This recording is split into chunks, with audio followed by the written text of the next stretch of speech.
What is splenomegaly? Splenomegaly কি? আগে জানি যে স্প্লিনটা কি। স্প্লিনটা হচ্ছে আমাদের এটা দেহের অঙ্গ।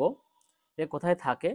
এটা হচ্ছে আমাদের বাম পাজের নিচে অবস্থিত, এবং যখন এটি বড় হয়ে যায় তখন থেকে আমরা বলি স্প্লিনোমেগালি।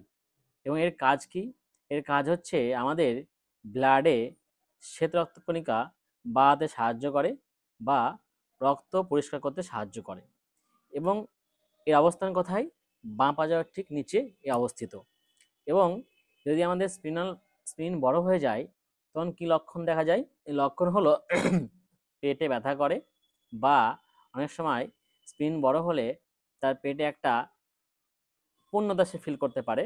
তাছাড়া অনেক সময় শ্বেত রক্তকণিকার মাত্রাটা অনেক সময় কমে যায়, বা কখনো কখনো দেখা যায় ইমার্জেন্সি পারপাসে স্প্লিনোমেগালি একটা ইমার্জেন্সি একটা ফেটে কোনো কারণে ফেটে যেতে পারে।